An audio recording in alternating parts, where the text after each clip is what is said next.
Welcome aboard to Wind Against Tide once again. I am joined here by Adrian, as usual, because it is his house. Yep, we're at my house in my study, but welcome to episode number 5. We're really on the roll here, Dave, aren't we? Oh, yeah, we're going well now. Not going so well with fishing this week, so not too many triumphs to bring to you, but it has been a very different week in fishing. It was all about snapper last week. And in a sudden turn of events this week, it's all about giant tuna, isn't it, Adrian? Yeah, well, the fishing has really headed up here in Melbourne. Like, it's gone from, I guess, hot fishing, like in the ports and bays with the big snapper and squid, to insane world-class fishing offshore, just in our local waters too. Some big tuna caught. I think there's a couple of 145 kilos caught just today and yesterday, so it's amazing. Yeah, so well-known giant fish catcher Richie Alboa got a 145 kilo yesterday, I believe, and then today we've just had Chris Cassar come in with a 141.5. I'll give you the 0.5, Chris.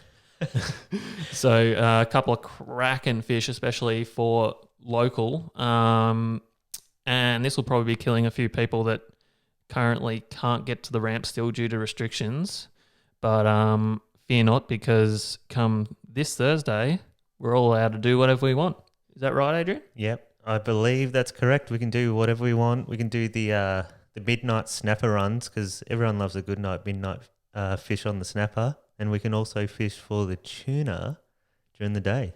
Yes, although are you a little bit concerned that it's going to be absolute mayhem on the water in the next few weeks? Like, what kind of fishing are you talking about? I think mostly snapper, but also these barrels, they don't respond.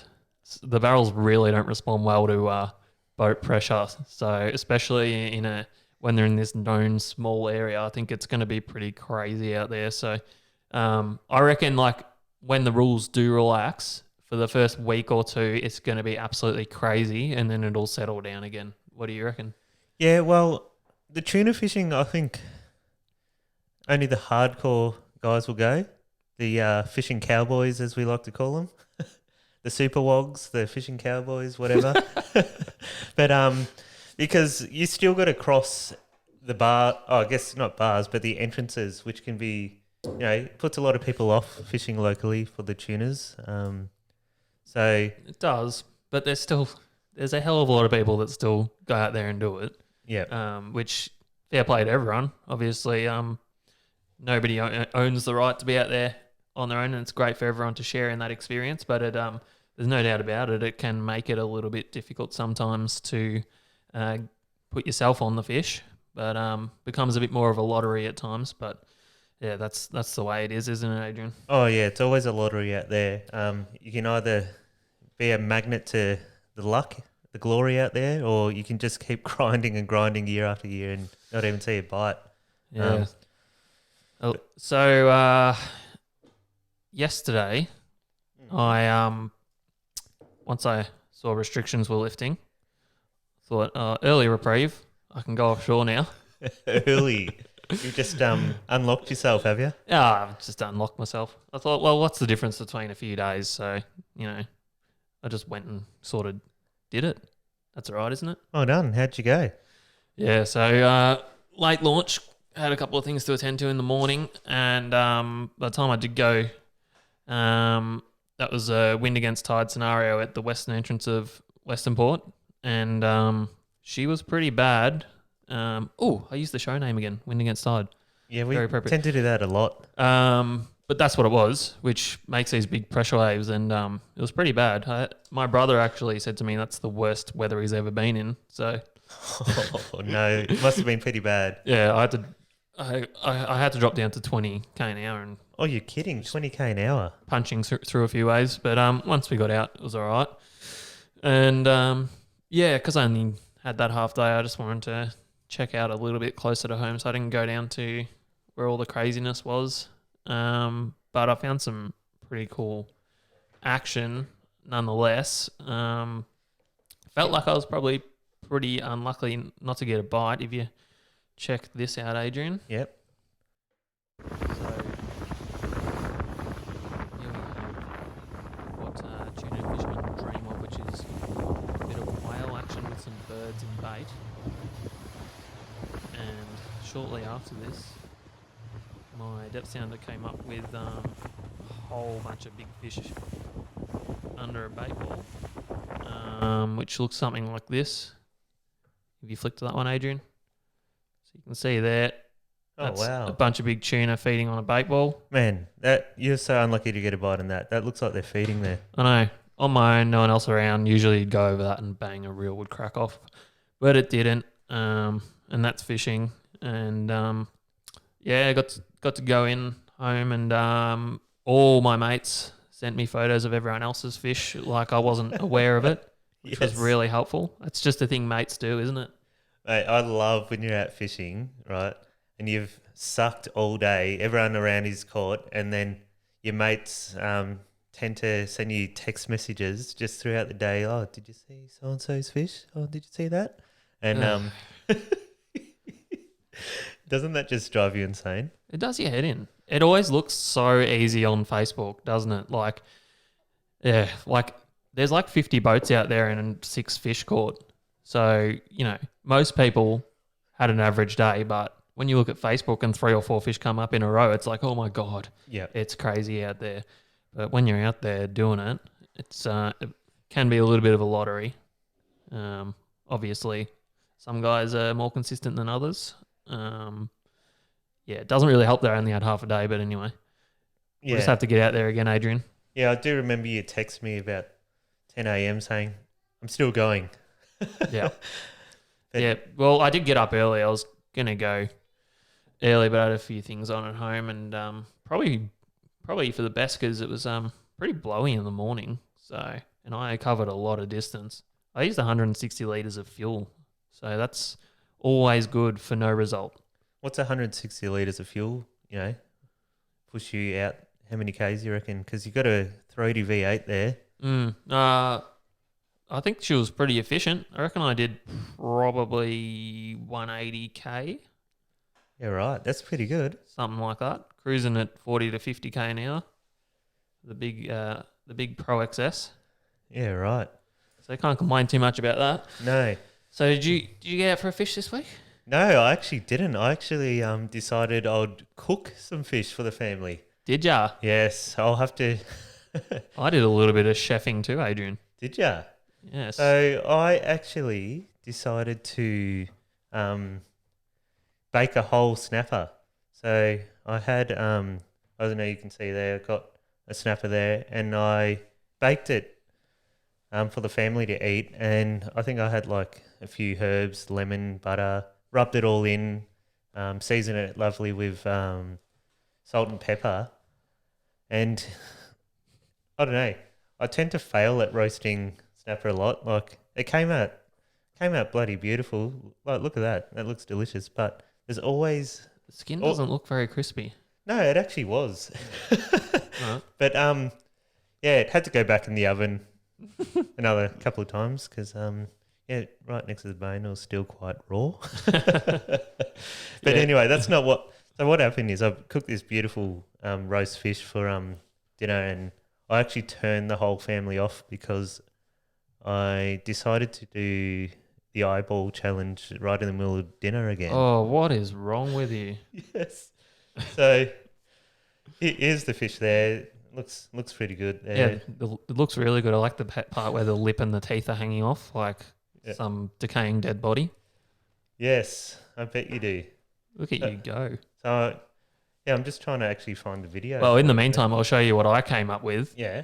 I think it was like the whole snapper cooking challenge this week because I did a whole one as well. But I fried mine because everything's good fried. And then that was like crispy skin with Asian dressing and shallots, which came up an absolute treat. And I too had to return it to the frying pan a couple of times because it was so crispy on the outside. But no, when you look in about an inch, it's sashimi. Yeah, man, that's it's always the first one you try to impress your family with of the season. You try to do something different instead of frying it. So I'm going to show you the fish that I baked because I found the video for it. All right, Dave, because I failed at the eyeball challenge, I thought I'd try a cooked one. So here I go. Nayo, Daddy's doing the eyeball challenge.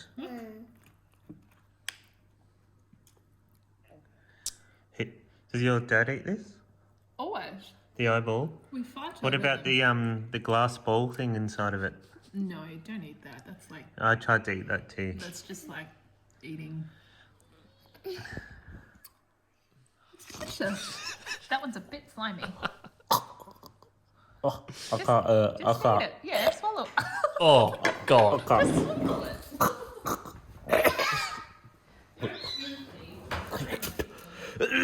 Oh God.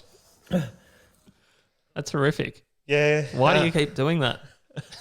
And that was Stop eating eyeballs. Yeah, well, I thought I would try to redeem myself because it was, I guess, slightly cooked because I had to recook it about 2 or 3 times. But yeah, I thought I'd redeem myself because I'm like, oh, I can definitely eat a cooked one. It didn't look that much more like cooked. It still looked pretty slimy and juicy. No, like I said, I had to put it back in the oven a few times. But I heard your wife Haley just ate it like it was nothing. She ate the other side. Yep, she sure did, and she didn't want the camera out. But so I got left at the table because everyone got really disgusted with what I'd done, and I was like, "There's still so much fish left." So every mouthful, I'm just eating it, thinking, "Oh no, why did I try that eyeball again?" So every mouthful, I just kept eating, and then I decided I'd pack it away in the fridge, and then the next day I came up with a brilliant idea. I decided I would get all the flakes out and roll them to little balls. So I pankoed it, and then I fried it in vegetable oil, and I basically made... That looks amazing. Yeah. Fish nuggies. Yeah, so I basically made, I guess, popcorn snapper. And because it still had all the herbs and butter and everything that was melted into the snapper flesh, it was bloody amazing. That's actually genius. Yeah, so it was, I've like repurposed the roast snapper into something. When you first showed it before you did the frying, I was thinking that looks like vomit, Adrian. I wouldn't. Yes. I wouldn't be showing that off to the world, but the finished product certainly looks tasty. Yep, well, there it is. I'm going to give that a go. Well, the beauty is the fish was already cooked because I cooked it 3 times the night before. So you could just flash fry on a high temp. Yeah. This is a real good cooking show now. Yeah. We're So, just cooking with Adrian and Dave. yeah, so I basically just doused the flakes in flour, then egg wash, and then straight in the panko, then straight in the pan, and came up with that beautiful popcorn snapper. Sensational. So Yeah. I have a little non-fishing story from the week I thought you'd like to hear, Adrian. Oh, yes, please tell me. Do you remember some time ago you gave me very kindly gave me $100 note for a birthday? What? $100 note? When did I Yeah. give you that?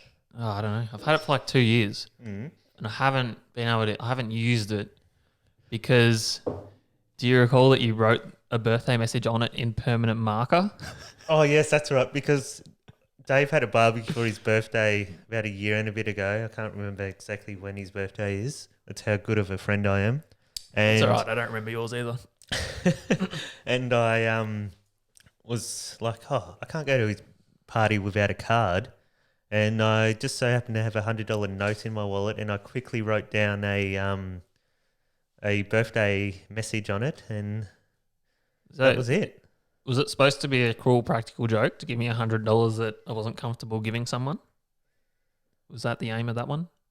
No, it was a genuine gift. So, this week, my wife Madeline and I made a purchase for the incoming child. So we bought a cot, a second-hand one, Oh, and we wow. needed exactly $250. Yep. And Maddie had exactly $150. And I was like, "Oh, I've got a $100 note, but it comes with a catch." Oh, no. So I grabbed it out. I'm like, really don't feel comfortable giving it to this lady with that writing on it. And Maddie's like, no, it's fine. Don't worry about it. Like, you seriously overthinking it. I'm like, no, I can't deal with it. I'm going to get terps and get the writing off.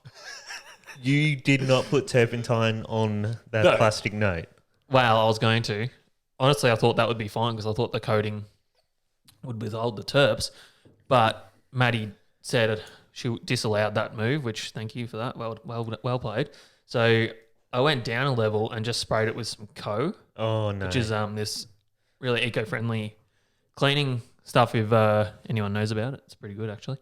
And then I got the scouring pad and I tried to wipe it off with that and it started actually coming off. And I was like, oh, God, I'm going to destroy this note. So what, the note was coming off, not the writing? yeah, Oh, no. I know. What, with that eco-friendly spray you had? So it did a slight amount of damage, and then I'm like, oh no, I've just got to roll with this. So anyway, so we gave this lady this $100 note with Adrian's handwriting, which was like "Happy Birthday, Dave" on it, and felt really awkward about it. So I just thought that I'd bring that up with you to see whether you remembered that you give me that, and whether you realised that it was a bit of a cruel practical joke. Well, honestly, I'd be happy if someone gave me a $100 note that said "Happy Birthday." Yeah. Wouldn't you? That would just really brighten my day. Well, You just get a random $100 note that says "Happy Birthday, Dave." Yeah, well, apparently I overthought it, and nobody would care. But yeah, we'll see what happens. I haven't heard anything back from the lady, but I'm sure she's thrilled to have that little gift, the gift that keeps on giving. Now she can find someone to give it to. Yeah, well, what a great story that is. You almost destroyed a $100 note because of your, I guess, self-consciousness took over and you wanted to clean it. Thought I'd update you on that one anyway, Adrian. Anyway, So I do remember we were arguing about squid bag limits. yeah, Well, we had a YouTube comment with the correct answer. I think it was from a guy called Jack Fu. He left us a lovely comment on YouTube. oh, I didn't see this. And with a link. For some reason it only showed up on our studio. So here we are, the bag limits. I don't know if you want to have a squiz or that.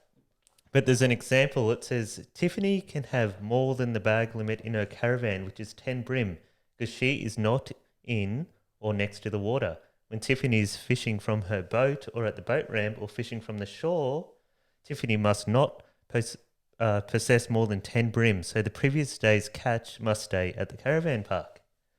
Yeah. So So we can have as much as we want in our freezer. Is that what you're saying? yes, according to the VFA website, we can have a lot of dead squid in our freezer. See, that doesn't seem right either. Well, Well, I can have like 1,000 squid in my freezer. yep, that's exactly what VFA is saying. Well, if that is not the case, Victorian Fisheries, we'd love for someone to get in touch with us and straighten that one out, because I actually looked at this with Jonah, our fisheries mate from Tassie, and we couldn't find anywhere either that specified a possession limit. So as it currently stands, we can stock as much as we want. Yeah. So Oh, by the way, I have restocked the freezer a little bit since we've absolutely pillaged it lately. I did have a trip. I forgot about this. I did have a mildly successful trip the other day where I got 10 really nice squid, and I'm just sort of so they're in the freezer. I refuse to let anyone eat them. And yes. the last few days, you and Brendan have both been saying that you were potentially going to go snapper fishing, and I was just thinking to myself, oh man, they're going to come and steal my hard-earned squid. But yeah, so I didn't get any footage of the squid or photos for some reason. I thought I had some good stuff on the GoPro and I didn't. And they were actually really nice squid too. They were pretty big. The only thing I did get was this glorious little video of what we call an ink shot on my brother. Yeah, right. Oh no. He's basically got it all over his face. Oh, hang on, I'll show you the start again. I think we missed the start, which is...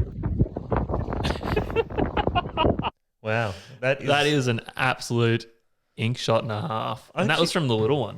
I actually can't remember the last time I got shot in the face. Because it's a rookie move. Because you know what he did? He lifted it in, and like by the jig because it was small. Oh yeah. And when you do that, well, of course, its head is then pointing at you, and it's full of ink, and it's ready to go. And the inevitable happened, and it blasted him. Yeah. So what us season campaigners do, we don't even net them ever, because when you put them in the net, you got no control of where they're squirting.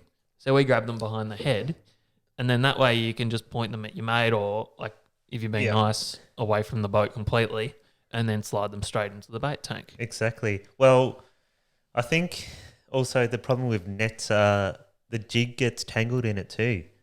So if you don't have like one of those, I guess, snapper, what is it, the plastic rubbery nets, and you've got like an actual net, if that makes sense. Net. Yeah, it kind of tangles and makes a giant mess in your net, and you end up having to cut it. Yeah, well, it becomes less efficient because while you're stuffing around doing that, your jig's out of the water. And quite often you have 2 or 3 squid following each other, and you want to get that one off and slam the other jig back in the water so that you can absolutely pillage and collect as many as you can, so that you can then go home and add to your collection of 2,000 squid, which you're allowed to have. Yeah, well, according to the VFA, I'm just reading what Jack Fu sent us. So, yeah, if you do have any comments on, you want to message us, feel free to write stuff on our YouTube page or Instagram, and yeah, we'll address it. Like, comment, subscribe, whatever you call it. We'll definitely address it. So thanks, Jack. If it's a good conversational piece, we'll certainly bring it up on the podcast and get stuck into it. So, Dave. Well, lockdown is over. What are you going to get up to now? Well, I've noticed the weekend's weather's absolutely horrid. Yes. Oh, look, I absolutely love big tuna. So I'm going to go out there and just burn some fuel through my motor. I don't mean like fishing wise. Personally, I know the first thing I'm going to do is get a haircut. Yeah. Because I've had a couple of lockdown wife haircuts, and yes, they all end up in fights and a very average cut. No, I think from now on I'm going to carry on clipping myself like a dog. I'm just going to keep going like number one, and then let it go back a bit, then number one again. Yep. So that's what I'm doing. And then, yeah, obviously I can't wait to go see my brother, who lives about an hour and a bit away from me. Actually, I don't care about him at all, but I want to see my niece and nephew, who I haven't seen in months. So, yeah, stuff like that. That's going to be fantastic to catch up with them. Yeah. Absolutely. As long as it's not fishing weather, Yep. Oh, absolutely. Yeah, fishing. Sorry. No, I was just going to say, well, fishing, when the weather's too good, that's all you can think about. I know, yeah. But we have been a long time away from friends and family, so we're definitely going to try fit that in the fishing schedule as well. Yeah, lucky the weather's bad this weekend, because I wouldn't be able to choose between giant tuna and family visits. Or if I did do the family visit, I'd be looking at weather forecasts and reports the whole day, and potentially getting a bit upset at that. But one thing I'm looking forward to now that we're not, bound by a kilometre rule, and eventually we can go interstate, is marlin fishing, because I absolutely love it. I think the last time we went was just before the very first lockdown last year. Yep. We took your good mate Siraj, who I guess has been supporting the charter business for a long time, and now he's become a good mate of both of ours, really. He does lots of good cook-ups and stuff. Oh, Siraj is like the kindest person you'll ever meet. He's like, I often say, he's like a little alien who came from Mars, and all he knows is kindness. Yes. And he hasn't been around humans enough to realize, you know what I mean, to be beaten down. Yep. So he will say hello to everyone, make conversation with everyone, like asks how your family's going every time you see him, and all he wishes is the best for everyone. Tries to give everyone money all the time. Yep. He's just the nicest guy. So when he said he wanted to catch a marlin, we planned this trip up to Jervis Bay, and yeah, we had an absolute ball. It was our last. It was our last trip before COVID was a big thing. It had just started when that happened, so we were pretty lucky to sneak the trip in. Oh, yeah, I love stopping every 10 minutes down the road because he wanted a cigarette break. Yeah, that's true. We want to get him on the podcast, but we are a little bit concerned about the tangents he'll go off on, but I think we should still do it because it'll just be funny. Yep. We'll get him on next week. Yeah, so we got him on the marlin, and I'll try to find a video here. It was quite funny. Oh, no, we won't do that yet. I love ads. Yeah. We probably should have thought about the ads, Adrian. Yeah. Well, good thing we didn't go to it. So. Here he is here. Yeah, just give me that. Oh, no, we've gone to me. So what happened is he actually gave up because he got so tired. Well, it was literally the first like proper big fish he's caught. Yeah. Because Suraj is a land-based snapper angler, which he loves, and he hadn't gone toe-to-toe with a big game fish before, other than some smaller tuna. Yeah. Let me know. Yeah, I can. Sure? Sure. Literally. Are you sure? Yeah. He's only got another 10, 15 in him. Yeah. But Okay. I think I think you can do it. no, Yes. I'm done. So we threw him in the deep end, and we put him on a really big fish in the rough. So it's, with no prior training on 50 wide overhead tackle, I mean, you can't blame him. But he did pretty well. Like, he stayed on it for a while, and then later in the trip, he redeemed himself. Yeah, no, 100%. Because after he saw me wind the rest of that fish in, the next day, I think he said, no, I'm going to do it all on my own. And to his, he really, really tried the next day, and he actually caught one. So, Oh, yeah. The difference in technique between a day probably from watching you wind it in was really impressive, and he did a really good job. Stayed calm. It was a lot flatter, which made it a lot easier for him. Just scrolling through trying to find a little bit of footage of it. Here we go. Throw to this one, Adrian. yep. Yeah, so obviously it's a lot calmer on this day. All right, let him run. He was literally just there. I saw the clip of the wind on. There he is.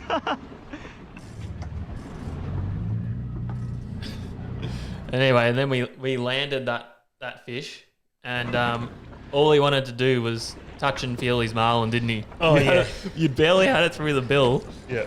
By the bill, and he tried to push you out of the way. Shit. Yeah, that's all right. Look out. Yep, got him. We got a capture. So I'm getting beaten up here, and Suraj is trying to push me out and get a photo. Oh, don't watch this. Worst tag shot ever. I tagged it, and the tag went just through the other side of the dorsal. Had to redo it.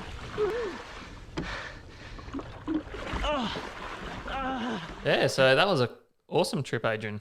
Thanks Yeah. for bringing that up. No, well, I was just thinking because that is one thing I want to do, when we're out of lockdown, which we are from this week, and I believe everything's going to open up and we're good to do whatever. That'll be great. Enjoy that, because I'll have a newborn and I won't be going. I've got zero chance of marlin unless they come to Western Port, which is you never know. These big bluefin, when I was a kid, that was just an absolute like you'd dream about that there'd be any size bluefin off Western Port. Now every year we get these school size bluefin and the big ones come through. So never say never. I could imagine like a black marlin could potentially come in if there's enough bait into our waters. It's funny you say that, Dave. I believe there was a lot of reports of people allegedly saying they had hooked black marlin out of the western heads there. Yeah, there's been a couple of reports. I believe more so around the prom. There's been a couple of reports as well. That's amazing. Like, could you imagine like fishing for black marlin out of Western Port? Oh, it'd be great. But that's like saying, can you imagine fishing for bluefin? Because I couldn't, and now we get them, and it's fantastic. Now we're having like 20, 30 fish sessions on little tinnies out there. Yeah, it's crazy. Yeah. So we don't have a big name guest this week because we absolutely went with the big gun Nikki last time, and we thought, well, we can't beat that, so we'll just not ever get guests on again. Was that our thinking? Sure, if that's what you think.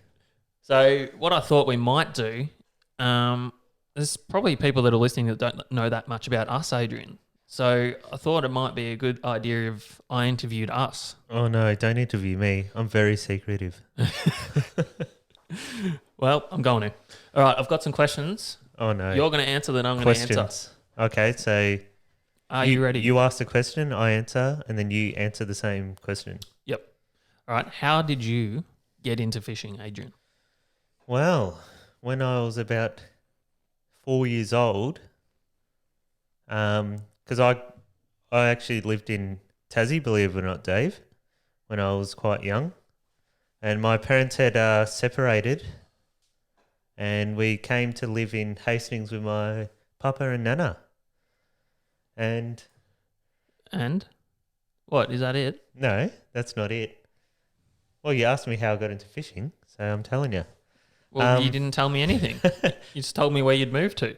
So my papa was a really big fisherman. He loved chasing snapper and kings, and he used to take us to the local jetties to catch fish. So he actually got me into fishing, and I remember when I was about 4 years old, on the Stony Point jetty there, used to have little, what do you call them, docking stations for the ferry on the other side. Oh, yeah. And we used to catch trevally off it. So Yeah, right. that was probably my first, So your first fish was a trevally? I believe so, yeah. That's Off Stony Point. that's up there. Yeah. It's a good start. Yeah. All right. What about yourself, Dave? How did you get into fishing? Well, yeah, similar. The old man was into fishing. Nothing like what we are. Actually, he was into motorbikes before I was born. Ooh, Had, motorbikes. a huge collection of motorbikes, but I think once he had kids, he decided that was a bit dangerous. Sold them all and got a boat. So yeah, my first memories are going out in the small boat that he had out of Paddo River, and my parents gave me a fishing rod with no reel and no line because I couldn't be trusted. No reel or line. No reel or line, so I couldn't get up to too much mischief. And I believe my first fish, like probably heaps of people, was a small flathead. Oh, wow. Yeah, so humble beginnings. Yep. Still The suck old to this day. sand flathead, was it? Oh, I couldn't tell you. Probably a metery dusky, I'd say. Yeah, Yeah. right. A meter dusky. All right. Next question, Adrian. Yep. So what was your first boat? Well, because my parents split up and I used to go to Tassie quite a few times every year, we had a little tinny with like a little 4 horsepower 2-stroke pull start little motor thing. And we weren't allowed to go too far from shore, as you know, when you're quite young. Things weren't reliable like they are now either, were they? No, not at all. And yeah, it was just this little 4-meter tinny thing that you dragged off the beach and attached the motor to. In St. Helens, actually. Oh, And we used to just catch flathead of it, and that was the first boat I remember having. So yeah, because I remember the old man's boat had a blue or brown band Merc. You know those things? yes, they were Two strokes back in the day. they were the best motors back in the day. Everyone had them on. No, they weren't. They were popular. I remember the cowling being off a lot. Oh, no. But Mercury's these days, fantastic. Yes. Mercury, fantastic. If you want to give us some free motors, Well, wink. yeah, we all have Mercs anyway. Yeah, so. we do. We do. We believe in the brand. Yeah, so that was the first boat I remember having access to anyway. Yeah, right. Yeah, so what was the first boat you ever had, Dave? Well, yeah, it was the old man had boats when I was a kid, and I went out with after he passed. I went out with some neighbours and whatnot growing up. But my first personal watercraft was a kayak. A kayak. So we used to have a holiday house at Phillip Island. So we used to take our kayaks out and catch some pretty big squid, actually. We got onto the squid. We learned how to do that. So, Yep. so I had a kayak, and then I graduated from that to me and my childhood best friend had a little 12-foot tinny, which started off with a terrible motor, and then when we got a 4-stroke on that, and that did us pretty well. You got a 4-stroke. Yeah. It's impressive. Yeah. No sounder or anything. I remember still just lining stuff off with landmarks, and no idea what depth it was until I actually put a bait in. But yeah, that was simple, great times. And then from that boat, I went to Mum and I bought. Actually, Mum bought. Let's be honest. Mum bought back Dad's old boat, which had since been sold, and I had that for a few years. What was that? A seafarer. Ooh, the old seafarer. Yeah, a small seafarer. And then I went to the Craft Gunshot, which was an awesome offshore boat. And now I've got the big Eden Craft. Yeah. I don't know if you wanted me to go through all the boats I've ever owned. Was that part Well, of it? no, that was interesting. Yeah, I didn't know you had a seafarer. Yeah. You probably once told me before. Yeah, so it was a Seafarer Viva, Adrian, a 5.5 metre. Not bad. Not bad. Yeah, it had an old Evinrude 115. She used to fly. Yeah. The but old Jono. not the most reliable engine, as was the case in that era. And of course, as a young guy, the maintenance probably wasn't great. In fact, I'm pretty sure it lost compression at one stage. On how many cylinders? God knows, but I remember just thinking, that's still good. It still moves. So literally took the boat out with no compression in the cylinder and couldn't even plane, and thought that was still appropriate. Oh, yeah. Just the sort of stupid stuff you do as a kid. We've all had boat troubles before. Yeah. But with the distances and stuff we do now, we are definitely well and truly onto that side of things. Yep. Always up to date on the services now because we tend to do a lot of Ks some days. Massive. Yeah, so... And especially having the survey boat now, that thing needs a lot of extra attention to make sure that everything's tip-top. Yep. And... yeah, so Dave's free for charters, so anyone want a charter, Dave can do them. He's not really free.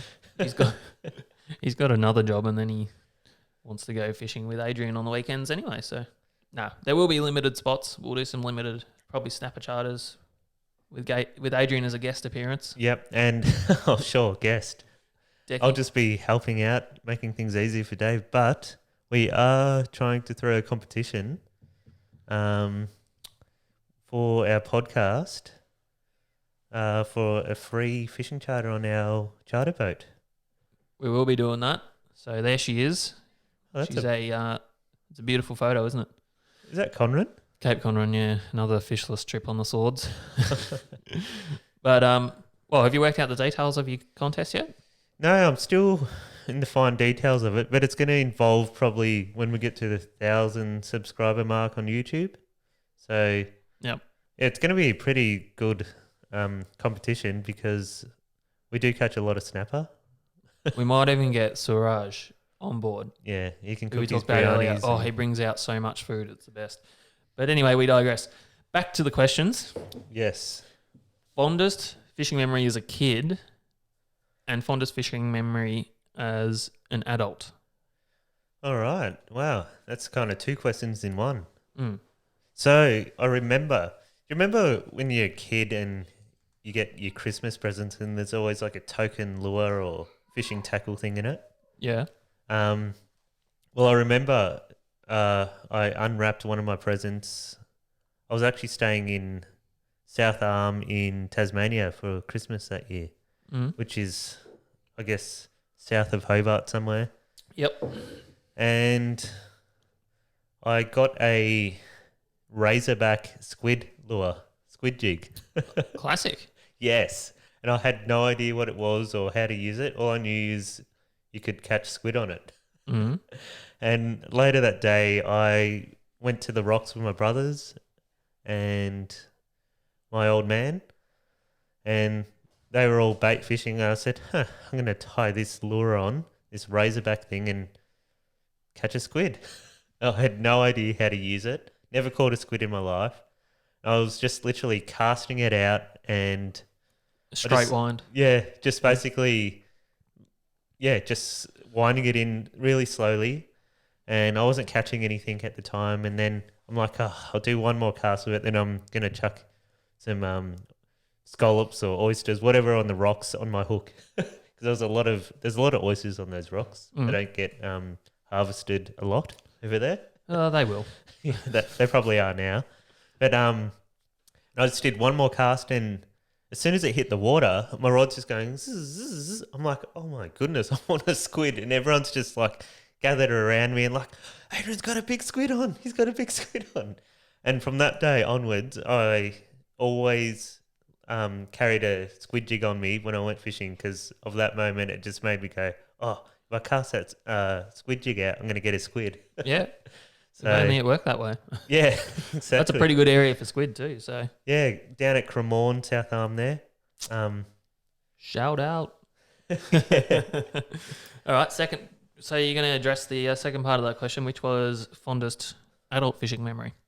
Well, there's quite a few. Since I got back into fishing, I guess when in my early 20s. Pick two. Pick two. I was with my mates Johnny and Ches, and No, no, I wasn't there, so I can't count. No, and go on. I think it was about 2014 from memory. It would have been about 24 then, and we actually watched Mega Reds, and we said let's go to Welsh Pool and catch some snapper. So what's Mega Reds? Mega Reds. I know what it is, but Yeah. for everyone else out there, Well, Mega Reds is a show that Brendan Wing did for Oh. YouFish TV. before he was into rooster breeding. Yes, before he decided to have a couple of roosters in his backyard. Yep. He was a mad snapper fisherman, and he caught some big snapper that made, I guess, Welsh Bull famous, because it was probably the first real show that was put on Welsh Bull of catching big reds, Yeah, right. and that I'd seen anyway. So it made me and my mates want to go there because we'd caught snapper in Port Phillip Bay and Western Port and all that, and we wanted, the big fish. And we were there for 7 days, and we had caught nothing in 6 days, except for a couple of gummies and a lot of trash sharks and rays, and went through a lot of tackle and bait over that week. Yep. And then one morning we got up at 4 a.m. and the boys were beaten on the last day. They didn't want to get up, and I said, let's just fish this last early morning tide in the Franklin Channel. I don't know if you know the Franklin Channel, Dave.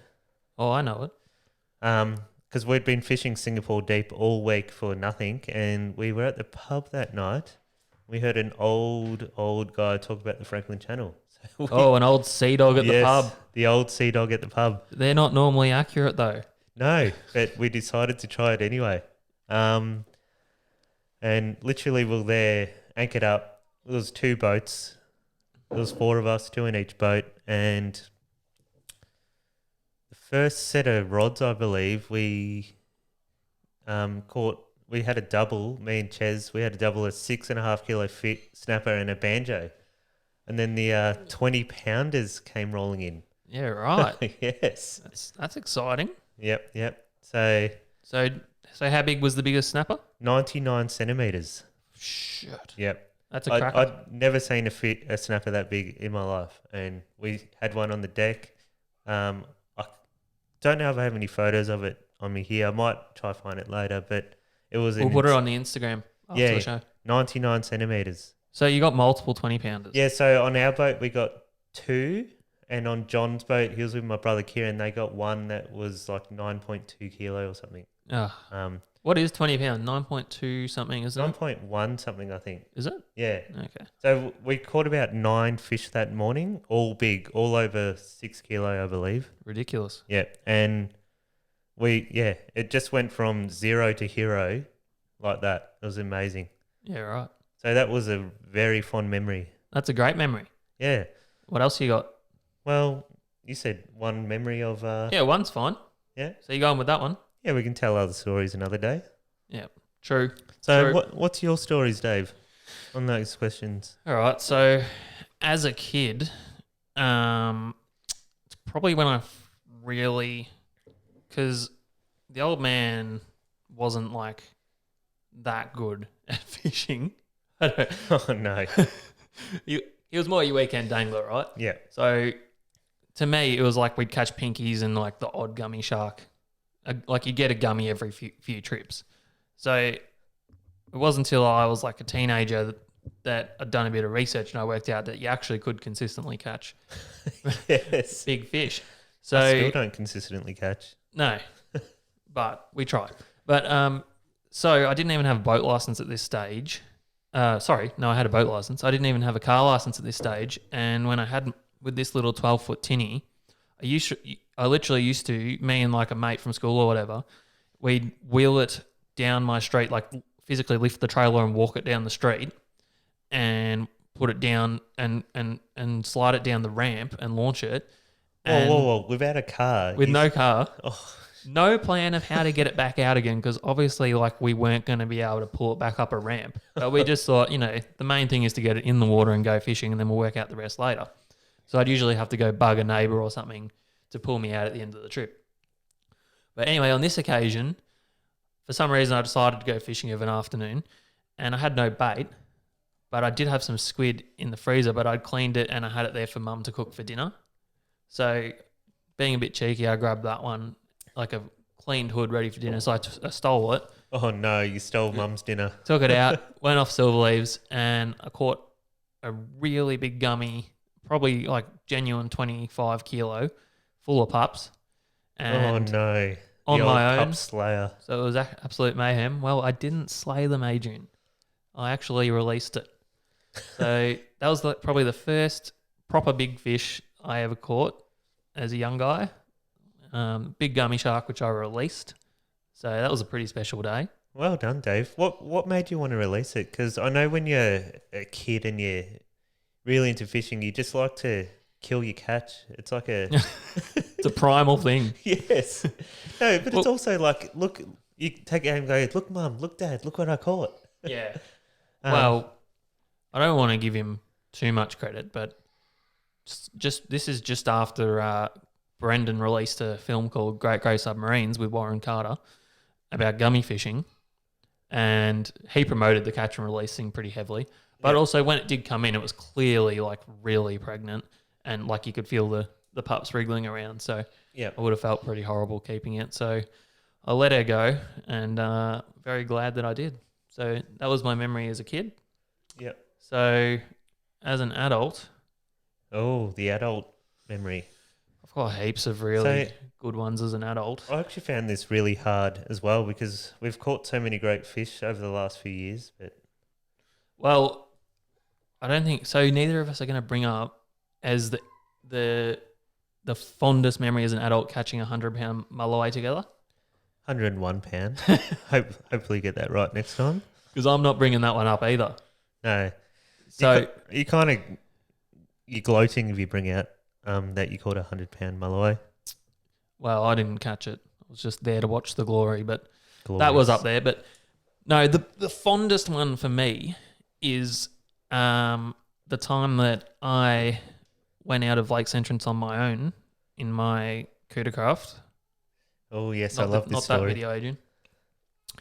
And drove 90k to sea, and we'd been trying to catch a swordfish for 3 or 4 years before this. So this is about 2017. So 3 or 4 years before this, we've been trying to catch swordfish. Me, Adrian, Brendan Wing, and a few other guys with no success. In fact, a little backstory to that is that we think that we hooked and fought one of, if not the first recreational swordfish hooked out of Lake's Entrance. There's actually footage on our YouTube of that fish. We fought it for about 50 minutes, 100% a swordfish, and we pulled the hooks on it. And then for the next 4 years, we just dropped fish, lost fish, basically sucked. Everyone else started catching them. We still hadn't caught one. We'd done so many trips. We had no money left. And I was just at the end of my tether. And a weather window came up and nobody could come with me. So actually, I think we went sword fishing like every weekend because the weather was good on every weekend. So for about 6 weeks straight, we just went sword fishing. Yeah. So this occasion, Adrian couldn't come, and I couldn't get anyone else to come because I think everyone was broken emotionally and out of money. And our wallets were very broke. I think there was moths flying out of them. Actually, shout out to Brendan. He contributed some money to this trip because I was on there because I was pretty poor at that point, and he's like, "I want you to go. I'm going to tip some money in." So, got to say thank you to him for that one.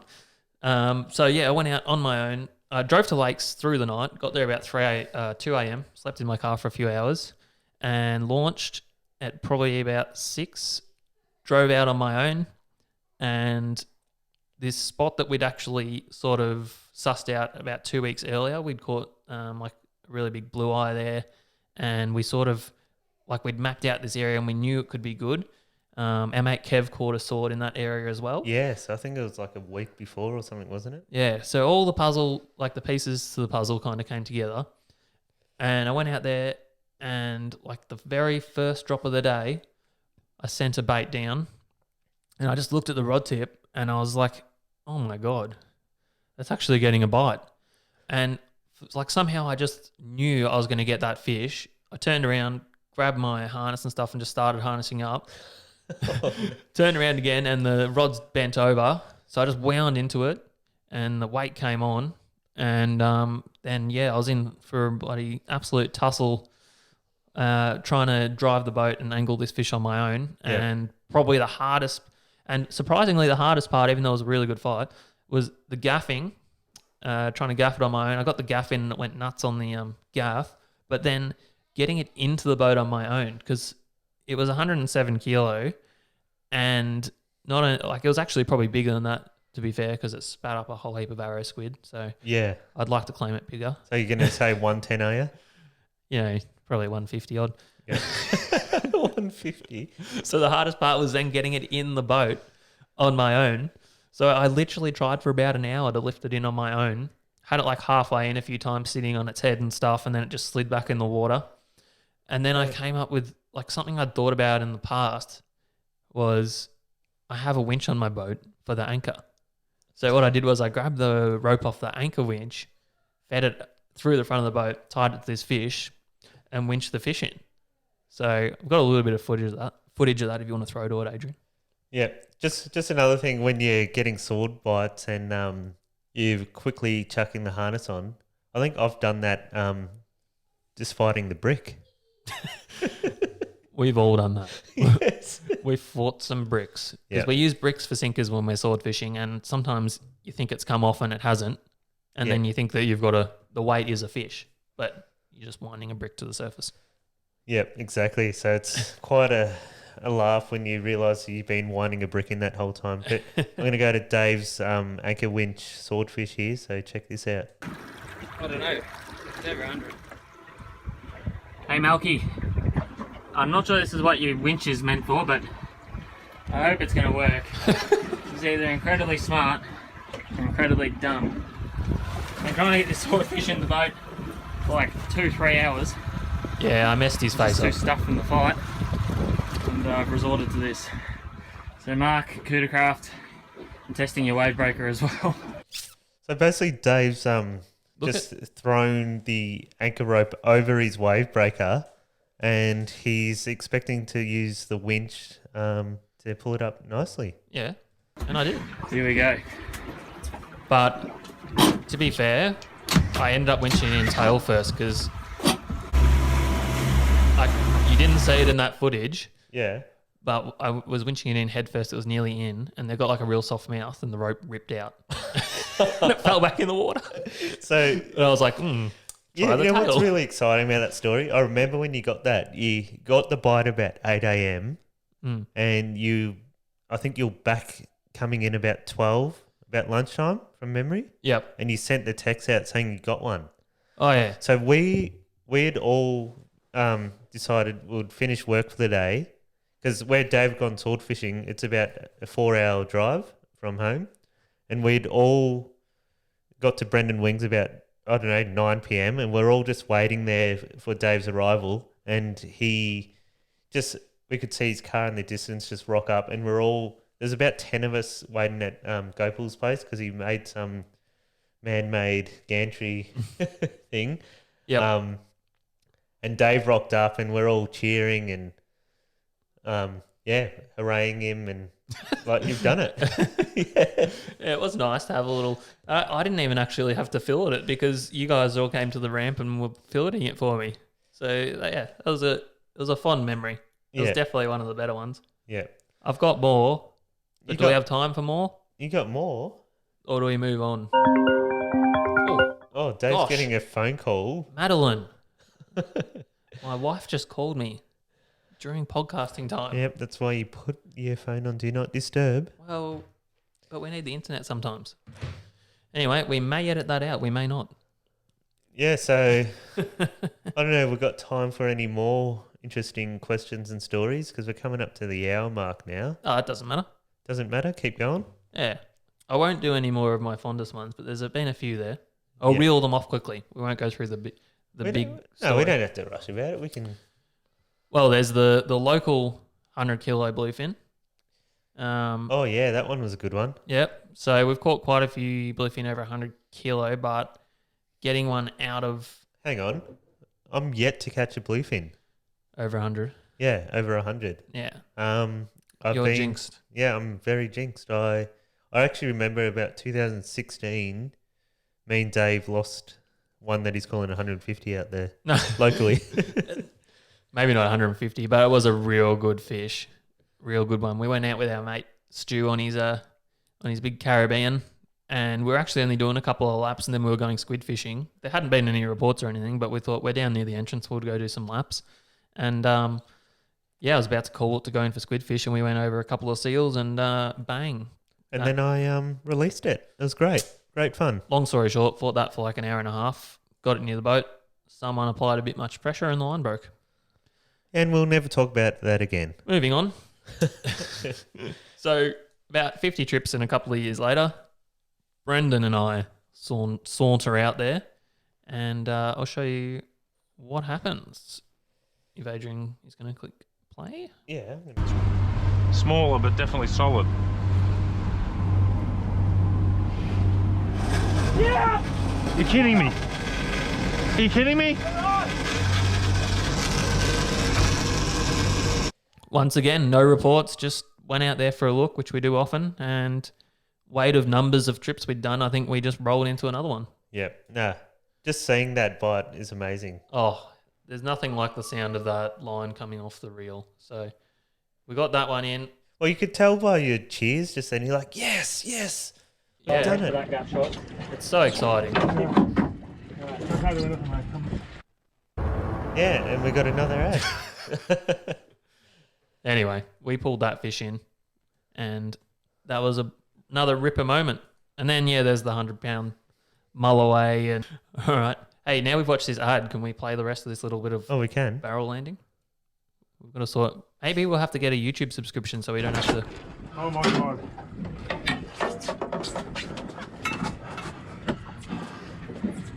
So there's that moment of disbelief when the big fish comes in the boat that you just dreamed of for years. It's pretty good, isn't it? It's really impressive landing a giant tuna in your local waterways when I guess that fishery never existed. Well, that we know of anyway. Yeah. Hopefully we can do it again in the next couple of weeks. That would be nice, wouldn't it? Yeah. So what's your plans for the week coming up? I believe you're starting a new job. Yep. So no more midweek trips for a little bit. Start the new job tomorrow, and then over the weekend I think maybe visit the family while the weather's no good. But I'm so keen to get back on these big tuna. So let's make that a priority, Adrian. Yep, I'm keen. As I was saying before, I haven't caught a big one yet, so I'm really keen to do it. Alrighty, let's make it happen. All right, so I guess that's us. That's us. Wrap her up.